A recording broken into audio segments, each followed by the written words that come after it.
Okay, yun. So what's up again, no? Team Bear, Bear again, back with another video, no? Another pre-market prep.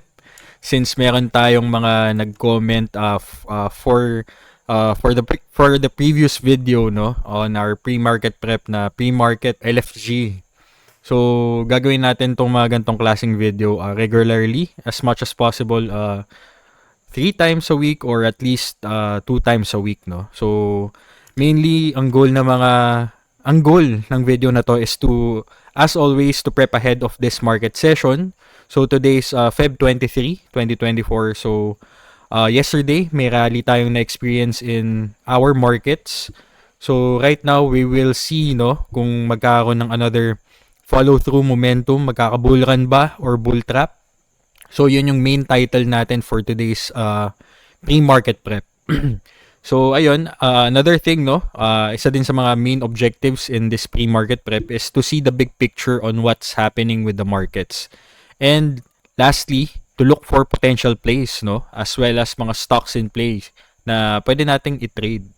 So, ayun. Okay, so let's get started. Yun. So, looking at our stock heat map. So, at the pre-market, we can see a lot of big caps na down pre-market like Amazon, Exxon, Tesla, EMD as well, down pre-market, Google, and right now Apple down at the pre-market, no, session. So, mga top gainers natin or mga gainers natin na big caps at the pre-market right now. So, Microsoft, Nvidia, Lilly, and Walmart and Berkshire. Yan yung mga malalakas natin na names at the pre-market. So, drilling down dito sa breadth screener natin. So, ang main purpose nito is to look at the quantity of names na at the gain this pre-market session and at the decline this pre-market session. So, ito yung breadth screener natin. Mainly, sinascan niya lang yung mga names sa US market and yung market cap. We are just excluding yung mga micro or yung mga micro caps and yung mga shrimps, yung mga less than 50 million na market cap. So we have 253 symbols na at the gain this pre-market. So yung mga top gainers natin ito. So later on discuss natin yan. So looking at the names na down pre-market, no. Okay, so check natin yan. So 312 yung names natin na at a decline. So halos for two gainers there are 3 decliners. So halos equal or mixed yung ano natin, yung sentiment right now, no, based on our market breadth. So actually, ano naman, kahit na mas madami yung mga gainers or yung mga decliners natin, we can see that wala tayong totally big selling na nakikita right now, no, out of this 312 symbols. So double check natin ano yung top loser natin. So ito yung mga ano natin, big losers natin for this market session. Meron tayong down 15% sa semiconductor name. Hindi, ano yung market cap niya? So, small cap, wala masyadong effect yan in the semiconductor sector. So, Cop Art, I think earnings today down pre-market 5%. So, retail trade and then automotives yung ano niyan, business. So, same with SMCI, another decliner at the pre-market, 4.48% down. So, semiconductor name din, no? So, balik tayo dito sa mga advancers natin for this pre-market session. So, yun, mga top gainers natin for our pre-market session is Carvana. And I think Nvidia din is also a gainer this pre-market session, no? So, siya yung pinaka-highlight talaga sa current market natin, sa US market. So, Nextdoor Holdings, 10.47% up this pre-market session. So, drilling down, no, sa mga ano natin, mga individual names. Okay, tignan natin itong mga to. Carvana. I think earnings right now, itong Carvana, no. So, up siya ng 35% pre-market. So, 71 yung opening price niya, no? So, medyo wild. Kahit na ang revenues or reported earnings na is quite negative, no? Actually. So, comparing it versus doon sa sa previous quarter earnings na, I think mas maganda lang ng onte. So Q4 2022 negative 7.61 EPS niya or reported EPS, right now negative 1. So may onting improvement, no, versus the previous quarters EPS. So same with the quarterly revenue report. So onti lang yung dinecline niya. Well, in terms of revenues may revenue decline, pero yung in terms of EPS meron siyang slight improvements. Kaya nag-react din yung market with Carvana. So this is one of our stocks in play today. So we might expect another follow through in bullish momentum dito sa Carvana at the open. So di din natin actually alam if merong kung i-fade lang din siya. So we shall see in this market session. So far in terms of market structure for Carvana, no? So gawin natin tong single chart. So looking at the big picture, it looks like a big accumulation base. So mukha siyang inverse head, no? So this is your left shoulder, your head, and then your multiple right shoulder. So once na mag-breakout yan dyan at the neckline, and then we see a big volume and a good candle close, no, above this neckline, baka magkaroon ulit ng follow through momentum or another bull run in Carvana. So that's one of our stocks in play. So yun, medyo nag-advance na tayo dun sa mga stocks in play. So balik tayo dun sa so looking at the big picture, no. So since kita natin in our stock heat map, in our market breadth, medyo mixed, 'di ba?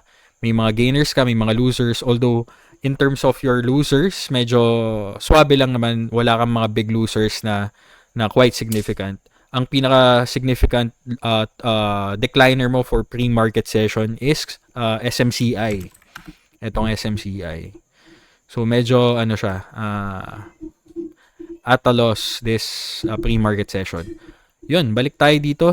Looking at our benchmark. So DXY, one of our macro benchmarks, closing below this channel or uptrending channel, short-term uptrending channel.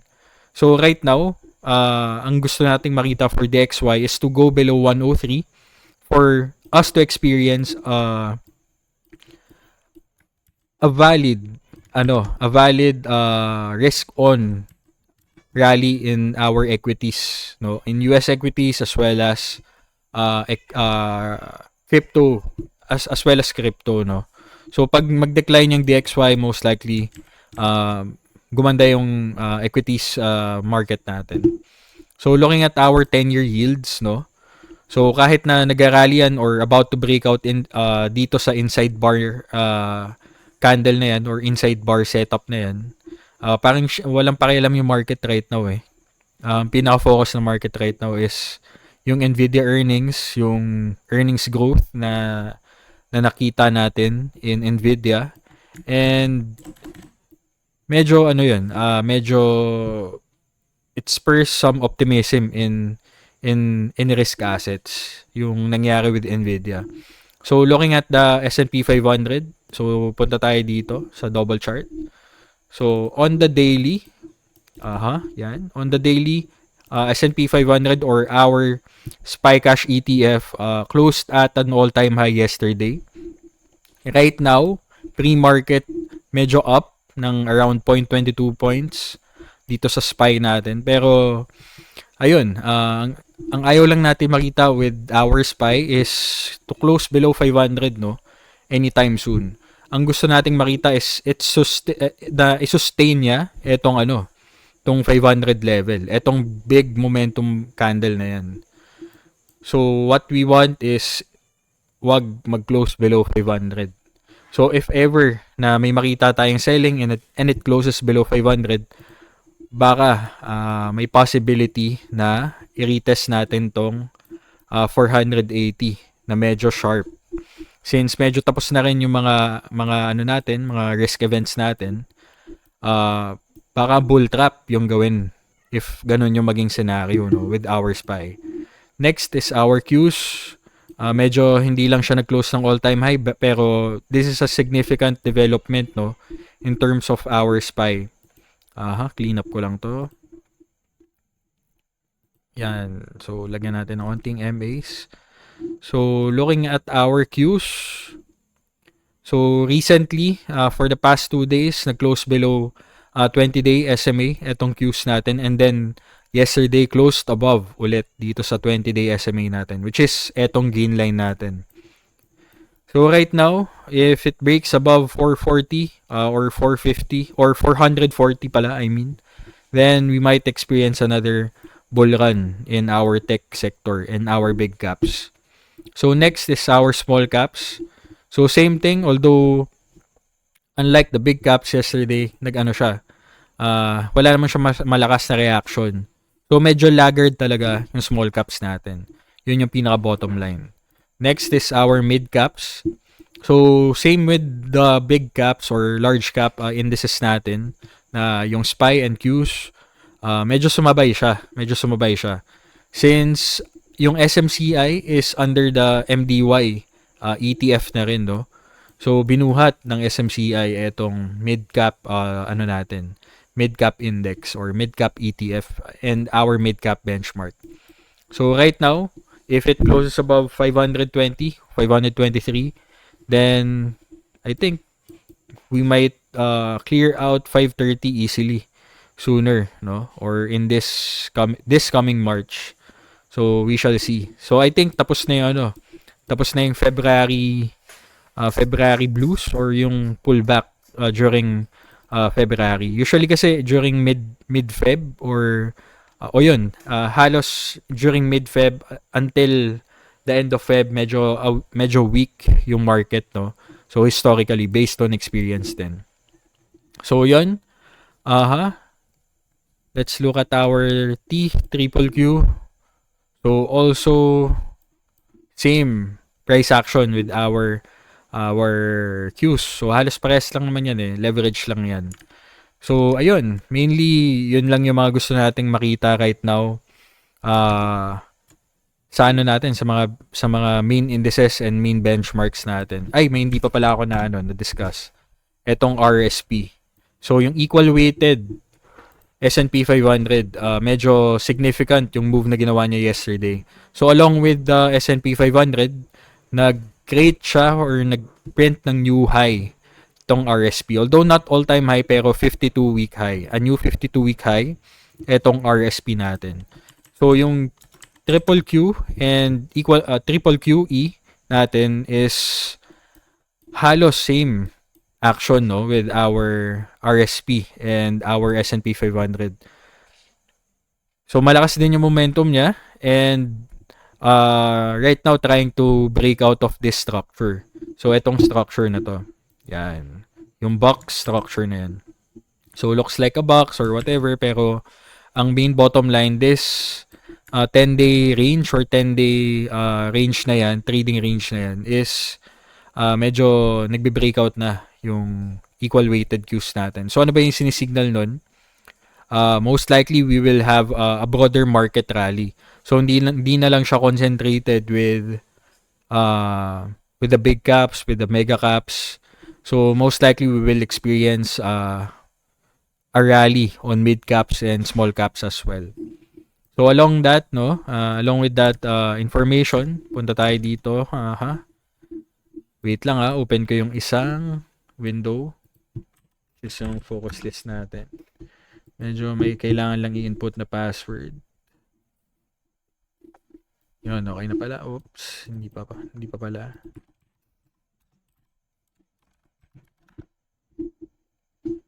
Yan.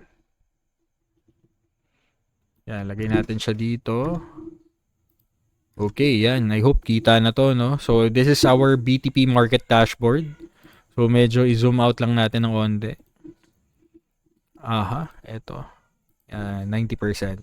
So far based on our liquidity benchmarks, no, pre-market, currently this Feb 23, central bank liquidity is on a liquidity draining mode. So money is flowing out of the financial system. So medyo net tightening yung effect niya.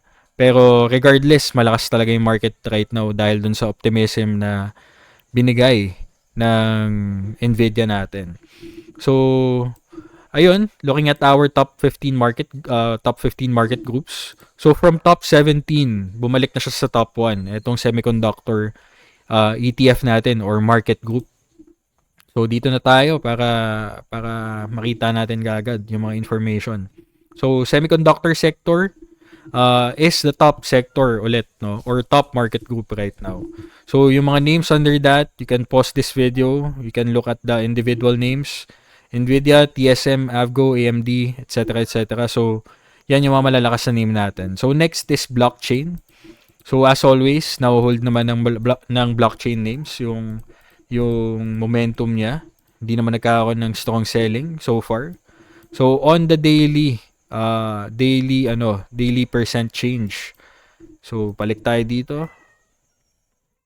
Yan. So blockchain names still up this yesterday.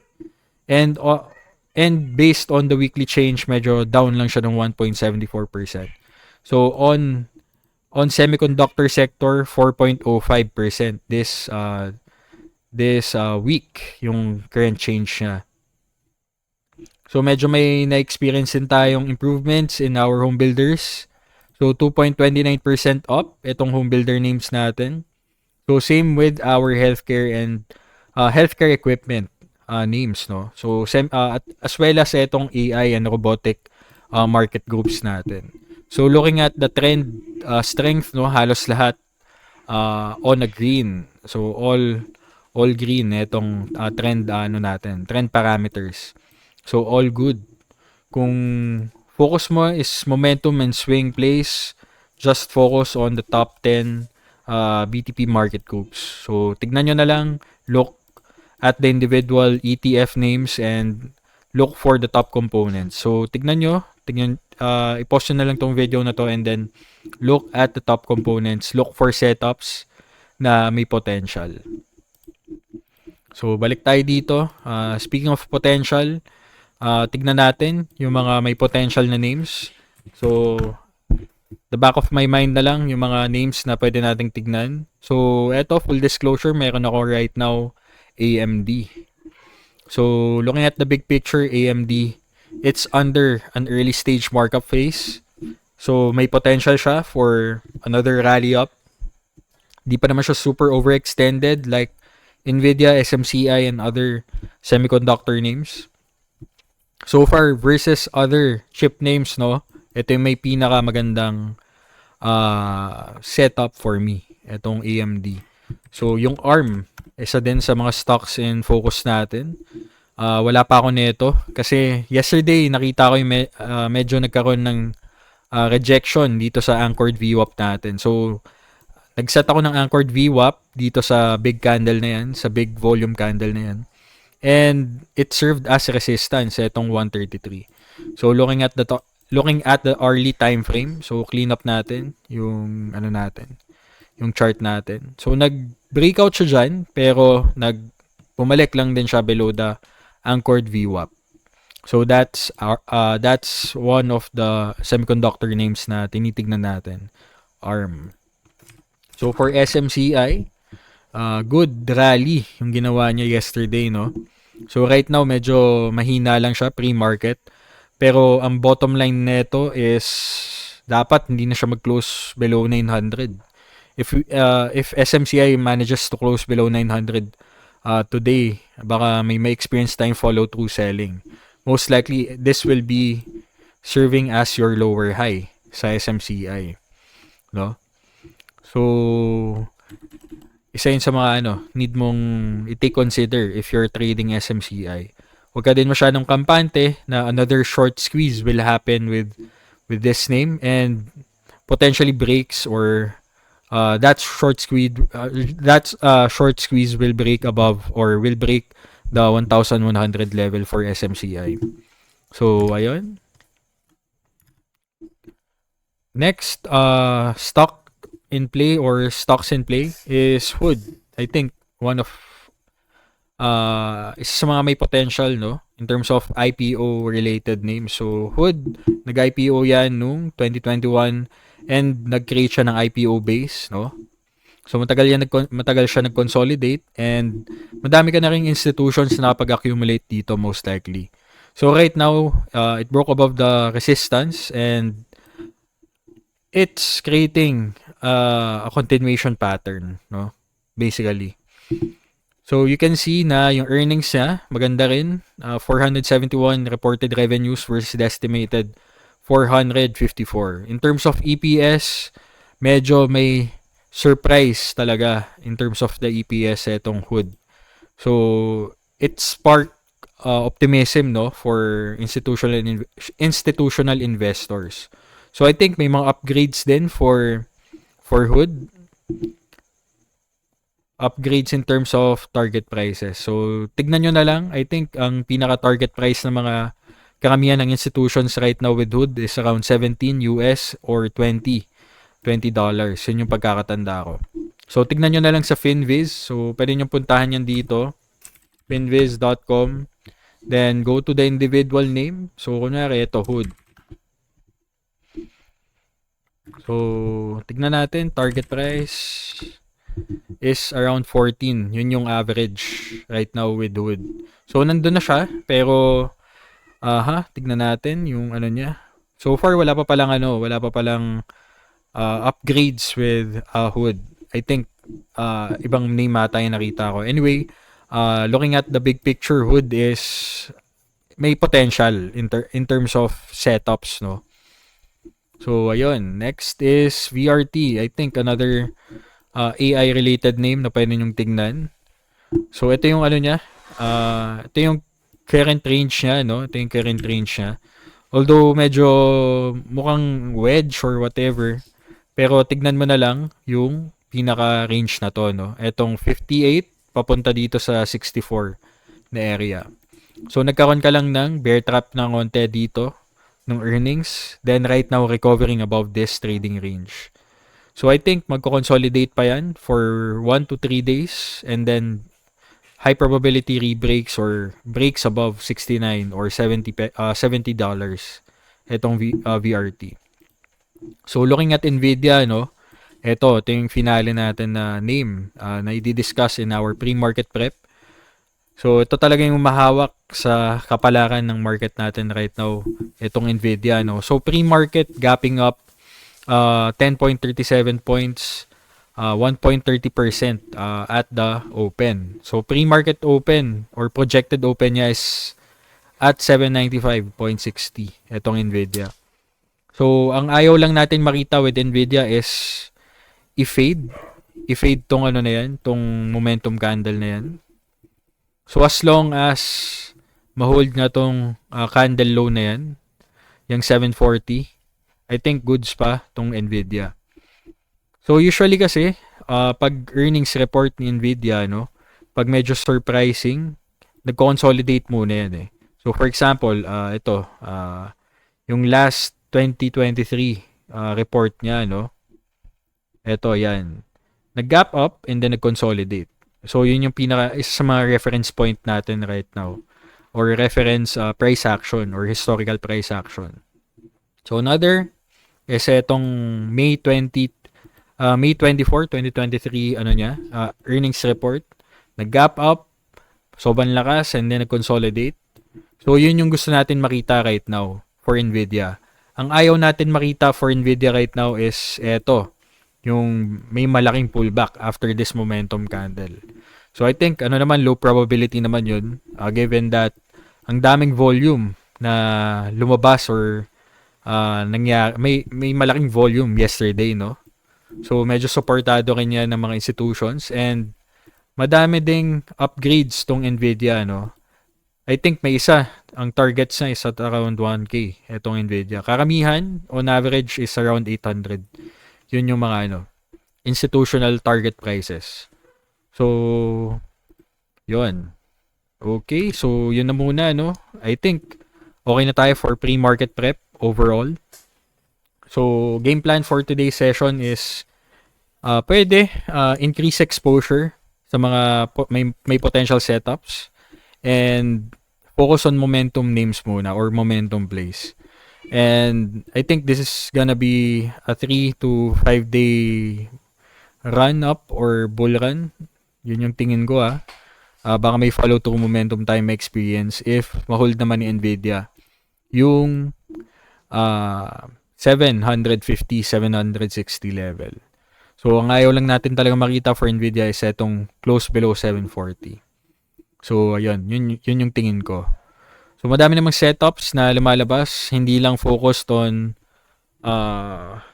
tech and semicon names, madami rin. Like, for example, aerospace names like yung diniscuss ko yesterday, may mga potential. Itong LHX, wala naman siyang upcoming risk event. Nagbe-breakout dito sa candle range na, sa sa trading range na yan. So, it's a momentum setup and expecting a 3 to 5 day momentum or up to 7 days, no? So, pwedeng ibenta mo na rin kagad. So, we shall see with this name. Okay. So, yun na muna. Thank you for listening again, no? Sa mga nanonood right now and mga nag-aabang ng pre-market preps natin. So, if you like this video, please like this video. If hindi ka pa nakasubscribe, please subscribe and hit the notification bell. So, hindi ako sanay na nagsasalta ng ganito since bago lang tayo sa YouTube. Tong YouTube channel natin, mainly, ginawa natin to give out free educational content and share trading experiences as well as give out market reviews and market preps para matulungan ko kayo in your trading journey. So, yun, isa naman yun sa mga mga main goals natin. If interested kayo, you can go to berriotrades.com and you can look at the free contents here, mga free market outlooks and even blogs, may mga nilalabas tayo dyan. So punta lang kayo dyan and then basahin nyo na lang yung mga main ideas or yung mga binablurt out ko na contents dito. So may mga courses din tayo na available. Tignan nyo na lang. Hindi ko na muna ipa-plug. So, yun na muna. Ingat kayo. If may questions kayo, just PM me sa official Facebook page. No? PM nyo lang ako or email me at berrio@berriotrades.com. So, that's my official email. So, yun na muna. Ingat kayo and goodbye.